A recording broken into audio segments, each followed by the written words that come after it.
जी बिहार झारखंड ई विमर्श में। जी नमस्कार। नमस्ते। बिहार में लगातार कोरोना मरीजों की जो संख्या बढ़ती चली जा रही है, इससे निपटने के लिए स्वास्थ्य विभाग की आगे क्या तैयारी है? नहीं देखिए, जैसे ही यह हुआ कि अब हमारे प्रवासी भाई बंधु बिहार वापस आएंगे जी, तो एक बड़ी संख्या है। सबको मालूम है कि बिहार के लोग बड़ी संख्या में पूरे देश के अंदर रहते हैं और वो वापस आएंगे। इसकी जब से जैसे जैसे लॉकडाउन में थोड़ा छूट मिलता गया तो हम लोगों ने ये अंदाज लगाया था कि एक बड़ी संख्या होगी जो वापस लौट के आएगी और कोई 25-30 लाख लोग वापस आ सकते हैं जी। चूंकि जो प्रवासी बाहर रहते थे उन लोगों को हम लोगों ने सरकार ने मुख्यमंत्री राहत कोष से 1,000 रुपया प्रति व्यक्ति दिया था। तो लगभग 21 लाख लोगों के खाते में तो पैसे गए थे। 29 लाख लोगों ने रजिस्ट्रेशन कराया था। तो हम लोगों को अनुमान था कि ये संख्या इतनी बड़ी होगी जी। और फिर उसी के अनुरूप हम लोगों ने स्वास्थ्य विभाग ने तैयारी की और जो बाहर से आने वाले लोग थे उनको क्वारंटाइन सेंटर्स पे रखना और क्वारंटाइन सेंटर्स के अंदर मेडिकल टीम बनाना जी, आइसोलेशन सेंटर्स बनाने, ये सारी जो सुविधाएं और व्यवस्थाएं करनी थी वो हम सब लोगों ने पूरे तौर पे पहले से तैयारी कर रखी थी। और इसी कारण जब बाहर से आने लोग शुरू हुए तो हमें परेशानी नहीं हुई और जैसे जैसे लोग आते गए हमारे ब्लॉक के क्वारंटाइन सेंटर्स पे वहां पे हेल्थ का क्वारंटाइन अलग बना था और फिर जो सिम्टोमेटिक होते थे उनको देख के जो चिकित्सक सलाह देते थे उसके अनुसार फिर उनकी जांच होती थी और उनके उपचार होते थे। और हमने बिहार में पर्याप्त संख्या में आइसोलेशन के बेड्स और क्वारंटाइन के लिए बेड्स और रूम्स की व्यवस्था की हुई है। बिल्कुल। और जिस तरीके से जो श्रमिक है, जो प्रवासी मजदूर हैं, बिहार आने का इनका सिलसिला शुरू हुआ, अनुमान जो लगाया गया था उससे ज्यादा संख्या में लोग आए, लाखों लाख की संख्या में। प्रक्रिया अब भी शुरू है। उसके बाद बिहार में लगातार जो केसेस है कोरोना के वो बढ़ते चले गए हैं।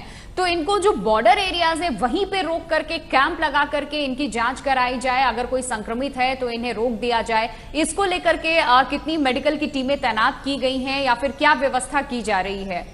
नहीं देखिए, आपके ध्यान में होगा कि बिहार में जो प्रवासी हमारे भाई बंधु आए जी, वो बड़ी संख्या में ट्रेन से आए और ट्रेन से ही आने की पूरी योजना राज्य सरकार ने बनाई, भारत सरकार से बातचीत करके, रेल मंत्रालय से बातचीत करके जी। और जो ट्रेन से उतरे जिस प्लेटफॉर्म पे, तो जिस जगह से चलना था किसी भी राज्य से, तो रूट हम लोगों ने बनाया कि जिस रूट पे ट्रेन को जाना है उस रूट पे 4 जिले 6 जिले कौन से आते हैं और फिर उस क्षेत्र के लोगों को उस ट्रेन पे बिठाया, उन लोगों को प्लेटफॉर्म पे उतारा गया, प्लेटफॉर्म पर उनकी स्कैनिंग की गई और प्लेटफॉर्म पे स्कैनिंग करने के बाद जब उनके ब्लॉक में उनको वापस भेजा गया जहां के रहने वाले हैं, फिर वहां पे उनका हेल्थ चेकअप हुआ और फिर वहां स्क्रीनिंग हुई और फिर आवश्यकता अनुसार उनकी जांच की गई। तो ये पूरी सिस्टम एक हमने बनाई थी, जिस सिस्टम के तहत ये काम अभी भी चल रहा है क्योंकि हमारे राज्य में अभी भी ट्रेन से लोग लगातार आ रहे हैं।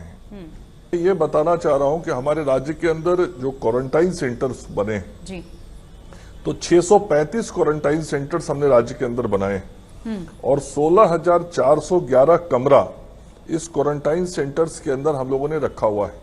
और अभी हमारे राज्य में लगभग 4100 लोग इस क्वारंटाइन सेंटर्स के अंदर रह रहे हैं।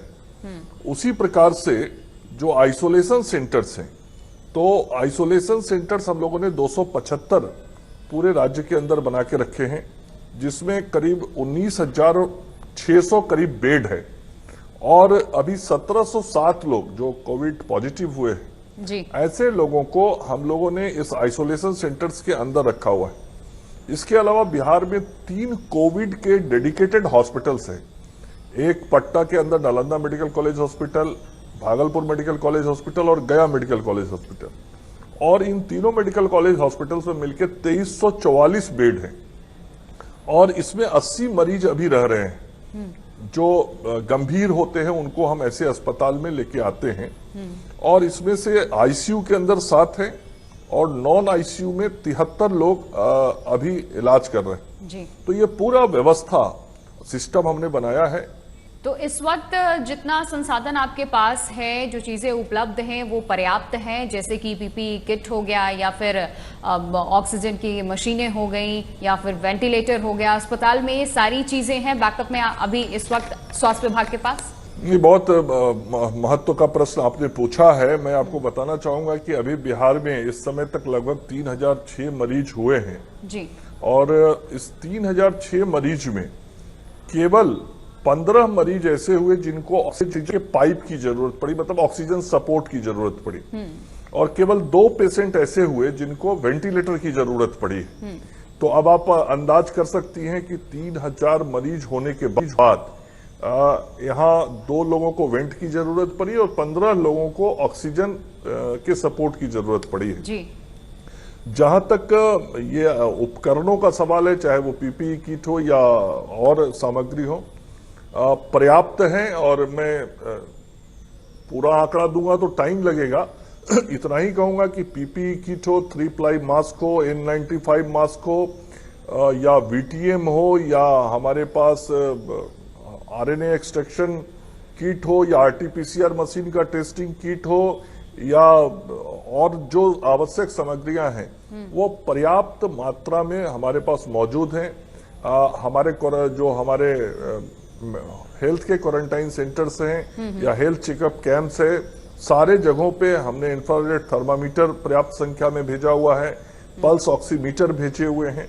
तो किसी सामग्री की कमी नहीं है। पीपीई की बहुत चर्चा होती है जी। तो मैं केवल आपको इतना बताता हूं कि अभी तक हमने 1,77,013 पीपीई किट ऑलरेडी हॉस्पिटल्स को सप्लाई कर दिया है और स्वास्थ्य विभाग के स्टॉक में अभी 2,35,000 पीपीई किट्स पड़े हुए।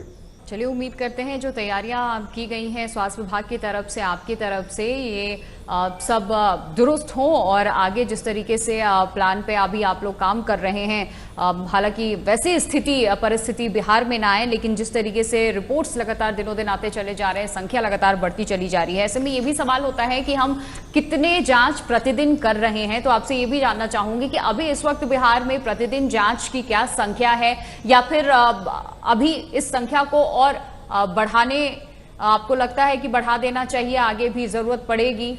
देखिए, आपको बताऊं कि मार्च के शुरुआत में जब कोरोना की जांच की बातें शुरू हुई तो हमारे पास मार्च के शुरुआती दिनों में कोरोना के टेस्ट का कोई लेबोरेटरी बिहार में नहीं था जी। और पुणे वायरोलॉजी लैब में जांच के लिए सैंपल्स भेजने पड़ते थे। शुरू के 48 सैंपल हमारे पुणे वायरोलॉजी लैब में भेजने पड़े थे जांच के लिए। उसके बाद से हम लोगों ने बिहार के अंदर जांच के सिलसिले को आगे बढ़ाया और पटना से इसकी शुरुआत की, मुजफ्फरपुर, दरभंगा होते हुए आज पूरे राज्य के अंदर 20 केंद्रों पर हम जांच कर पा रहे हैं। और आज हमारी क्षमता 3,000 से 3,500 प्रतिदिन की जांच की हो गई है। शून्य से ये शुरुआत हमने की थी। और आपको बताऊं कि अभी कल ही 2 बड़े उपकरण बिहार में उपलब्ध हो गए हैं। भारत सरकार के आईसीएमआर ने एक कोवास मशीन होता है जिसके अंदर ये कोरोना की टेस्टिंग होती है, उस कोवास मशीन को पट्टा भेज दिया, हमारे यहाँ आरएमआरआई में पहुंच गया है। और उसी प्रकार से बिहार सरकार का एक बड़ा अस्पताल हमारा IGIMS है जी। वहां भी ऑटोमेटिक आरएनए एक्सट्रैक्शन मशीन वो पहुंच गया है। और इन दोनों मशीनों के आ जाने से जांच की क्षमता 2,000 प्रतिदिन की बढ़ जाएगी और ये दोनों मशीन अगले 3-4 दिनों से काम करने लगेंगी। इसके अलावा भी ट्रूनेट मशीन बड़ी संख्या में हम मंगा रहे हैं। तो अगले सप्ताह तक हमारी जांच की क्षमता 5,500-6 हजार की हो जाएगी। और माननीय मुख्यमंत्री और उप मुख्यमंत्री जी ने निर्देशित किया है कि ये हमको 10,000 का लक्ष्य प्रतिदिन करना है। तो मैं समझता हूं कि अगले सप्ताह हम 5,500-6 हजार के लक्ष्य को पहुंचेंगे और उसके बाद फिर तुरंत और प्रयास करके उपकरणों को लाके हम इस 10,000 के लक्ष्य को भी प्राप्त करेंगे। चलिए, वाकई ये वक्त जो है राजनीति करने का नहीं है, लेकिन इस बीच विपक्ष लगातार सवाल भी खड़े कर रहा है सत्ता पक्ष पे। हालांकि नीतीश सरकार काम भी कर रही है और आपने बताया भी कि आगे क्या योजनाएं हैं, एक हफ्ते के भीतर आप किस तरीके से काम करने वाले हैं। लेकिन मंगल पांडे जी, एक तरफ तो हम कोरोना महामारी से जूझ रहे हैं, पूरा विश्व जूझ रहा है। बात बिहार की भी करें तो आए दिन यहाँ पर केसेस बढ़ते चले जा रहे हैं, लेकिन दूसरी तरफ चमकी बुखार का भी जो प्रकोप है बिहार में इस साल भी देखने को मिल रहा है। पिछली बार जैसे स्थितियां थी बहुत भयावह थी, लेकिन इस बार भी चमकी बुखार के केसेस लगातार अब सामने आते चले जा रहे हैं। तो इससे निपटने के लिए स्वास्थ्य विभाग की क्या तैयारी है? नहीं, देखिए, मैं आपको ये बताना चाहता हूं कि राज्य की सरकार का जो पिछले वर्ष का या पूर्व का अनुभव है उसको लेके हम बहुत गंभीर हैं जी। हमारे मुख्यमंत्री, उप मुख्यमंत्री सभी लगातार इन विषयों की मॉनिटरिंग कर रहे हैं। मैं भी इस विषय को लेकर चिंतित हूं। पिछले साल का बहुत कटु अनुभव, दुखद अनुभव कहें, वो हम लोगों के साथ है। और पिछले साल के बाद से ही स्वास्थ्य विभाग ने लगातार उस ओर ध्यान दिया है। और इस बार भी अभी तक जो केसेज आए हैं जी, लगभग 50 के आसपास केसेज आए हैं। अधिकतर लोग, बच्चे स्वस्थ होकर घर वापस गए।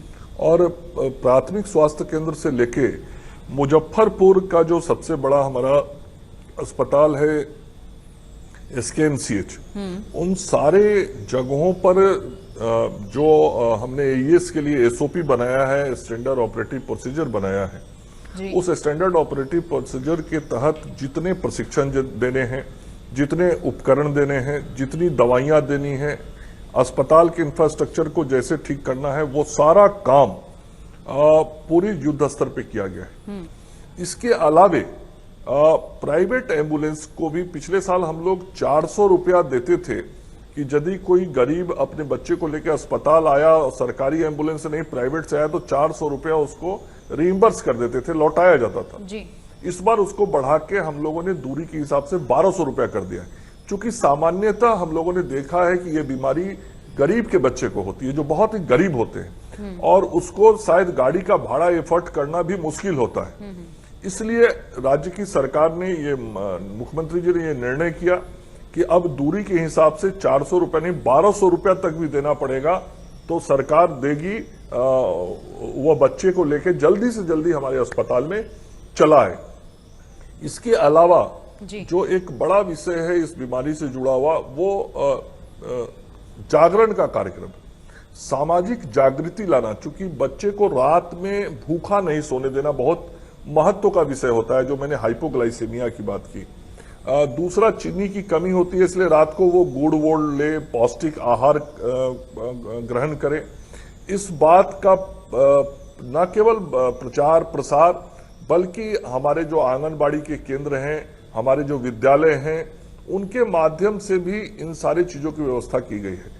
माननीय मुख्यमंत्री जी ने इंटर डिपार्टमेंटल एक कमिटी टाइप की बनाई है, और वो इंटर डिपार्टमेंटल टीम जो है उसमें कई विभाग के लोग हैं। उसमें समाज कल्याण विभाग भी है, शिक्षा विभाग भी है, स्वास्थ्य विभाग भी है, उसमें ग्रामीण विकास विभाग भी है, PHED भी है, ताकि सब विभाग मिलके जो वह क्षेत्र है जहां ये गरीब लोग रहते हैं उनके समग्र विकास की चिंता करे। यदि किसी को आवास नहीं है तो प्रधानमंत्री आवास मिल जाए, कल नहीं है तो उसके यहाँ घर पे पानी पहुंच जाए, बिजली पहुंच जाए, पोषाहार की व्यवस्था हो जाए।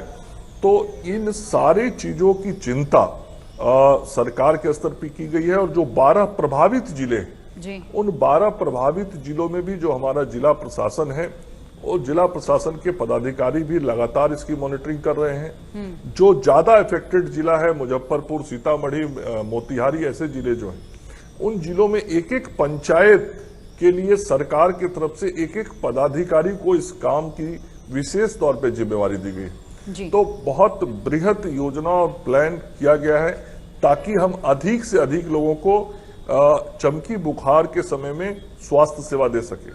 बिल्कुल, तो किस तरीके से आप लोग काम कर रहे हैं ये बताया आपने, और चमकी बुखार से सीख लेते हुए कैसे पीकू वार्ड बनाया गया, बच्चों को वहां पे रखा गया है, ये सारी चीजें तैयारी कर ली गई हैं बिहार में। लेकिन जब भी हम बिहार के अस्पतालों की बात करते हैं तो पीएचसी हो या सदर अस्पताल हो, इनका जिक्र जरूर होता है कि यहाँ इन अस्पतालों में इतनी सुविधाएं नहीं है जितनी होनी चाहिए। चूंकि 15 साल हो चुका है, 15 वर्षों से सरकार सत्ता में रही है, स्वास्थ्य आखिर क्यों चरमराई, ये सवाल भी खड़े हुए हैं। तो आने वाले दिनों में स्वास्थ्य विभाग का क्या प्लान है, और ताकि किसी तरीके के कोई सवाल ना खड़े हो हालात, और आप बिहार में स्वास्थ्य में और बेहतर कर सके, बदलाव ला सके? देखिए, मैं कोई राजनीतिक बयान नहीं देना चाहता इस विषय पे भी, लेकिन चूंकि सरकार के काम राजनीतिक व्यक्तियों से जुड़े होते हैं और राजनीतिक सोच के साथ जुड़े होते हैं। मैं इतना ही केवल कहना चाहूंगा कि 2005 के पहले की यदि बिहार के स्वास्थ्य सेवाओं की तस्वीर को आप अपने कैमरे से लोगों को दिखाएंगी जी, और 2020 की तस्वीर को दिखाएंगी, तो कितना बड़ा अंतर आया है वो आप भी देख सकेंगी और समाज भी देख पाएगा। हाँ, लेकिन आज की तारीख में यदि हम बिहार की स्वास्थ्य सेवाओं को दुनिया की स्वास्थ्य सेवाओं के साथ तुलना करेंगे तो हो सकता है कि बिहार की स्वास्थ्य सेवाओं को और बेहतर करने की जरूरत हम सब लोग महसूस करेंगे, और हम लोग कर भी रहे हैं। ये बिहार ऐसा राज्य है जिस पीएचसी की आप बात कह रही हैं, 2005 के पहले पूरे महीने दिन में केवल 39 मरीज जाते थे एक पीएचसी पे जी, और आज वही बिहार है जिस पीएचसी पे एक महीने में 10,000 से अधिक मरीज जाते हैं। निश्चित रूप से समाज का विश्वास अस्पतालों पे बढ़ा है, डॉक्टर पे बढ़ा है, हमारी सुविधाओं पे बढ़ा है, हम दवाइयां वहां देते हैं, वहां सुविधाओं का उन्नयन किया है, तभी आज 10,000 लोग वहां, और ये आंकड़े हैं, ये गवाह हैं। मैं आपको बताऊं जी, देश में आजादी के बाद पहली बार जो शिशु मृत्यु दर होता है, इन्फेंट मोर्टेलिटी रेट जिसको IMR कहते हैं, किसी भी राज्य और देश के स्वास्थ्य मानक के लिए बहुत महत्व रखता है। IMR पहली बार देश के औसत के बराबर आके खड़ा हुआ है। पूरे देश का औसत IMR देश का 32 है, आज बिहार का भी IMR 32 है। ये मानक है, ये बता रहा है कि किस प्रकार से स्वास्थ्य सेवाओं में अंतर आया, किस प्रकार से हम अस्पतालों में बच्चों की जिंदगी को बचा रहे हैं, किस प्रकार से MMR को हमने कम किया है। कहां MMR 200 से ऊपर होता था, आज 165 पे लेके हम उसको आए। हर चीज, हर पैरामीटर्स को हम नीचे ला रहे हैं, लेकिन मैं आपसे सहमत हूं कि और हमको इसका उन्नयन करना है। और आज राज्य सरकार का स्वास्थ्य विभाग, चाहे वह गांव का स्वास्थ्य उपकेंद्र हो या पटना का PMCH हो या बड़ा अस्पताल हो, आज कोई जगह ऐसा नहीं है जहां पे स्वास्थ्य व्यवस्थाओं में होता हुआ परिवर्तन आम जनमानस महसूस नहीं कर रहा है। हर आदमी महसूस कर रहा है कि चीजें बेहतर हो रही। हम इसको और बेहतर करने में लगे हैं, और माननीय मुख्यमंत्री जी का हमारा एक सपना है कि बिहार के अंदर हम इस प्रकार की स्वास्थ्य व्यवस्थाओं को बनाएं कि बिहार के किसी व्यक्ति को मजबूरी में बिहार से बाहर किसी चीज का इलाज कराने के लिए नहीं जाना पड़े।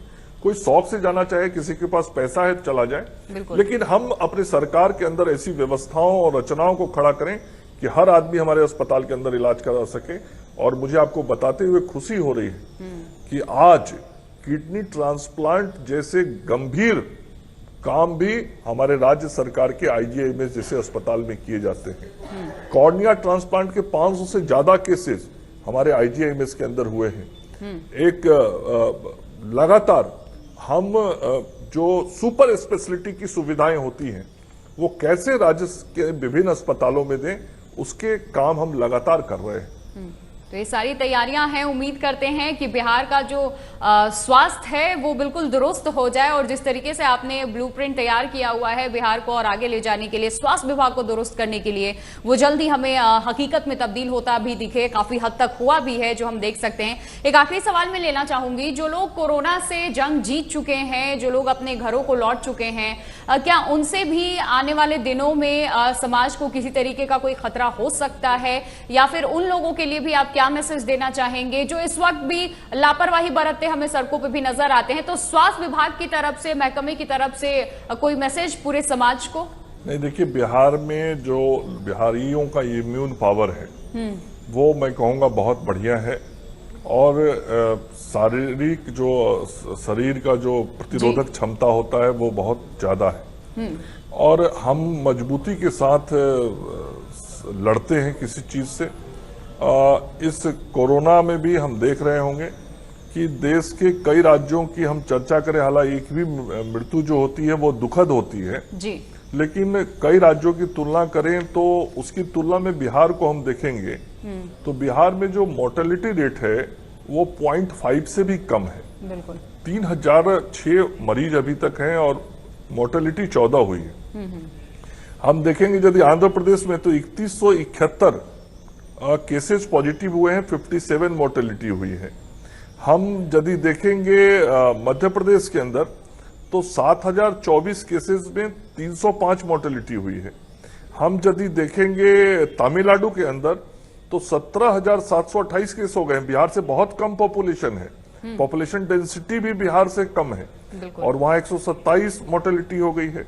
राजस्थान के अंदर 7,536 केस हो गए, हमसे कम आबादी है और 170 मोर्टेलिटी हो गई है। तो बिहार के लोगों का शरीर का प्रतिरोधक क्षमता बड़ा मजबूत होता है और हम मजबूती से लड़ते हैं और हम लोग बहुत बड़ी संख्या में स्वस्थ भी हो रहे हैं। लगभग मैं कह रहा हूं कि 1000 के आसपास हमारे लोग स्वस्थ होकर घर जा चुके हैं वापस जी। और जो लोग स्वस्थ हुए हैं वो बिल्कुल समाज में जाके, घर में जाके अब बढ़िया तरीके से काम कर रहे हैं। परिवार के लोग उनको जैसे थे वो वैसे ही हैं और यह एक युद्ध है। इस युद्ध में लड़के जो जाते हैं हम सबको मानते हैं कि कोरोना के ये विजेता है और समाज उनको फिर उसी तरीके से परिवार स्वीकार कर रहा है। हम सब लोग काम कर रहे हैं।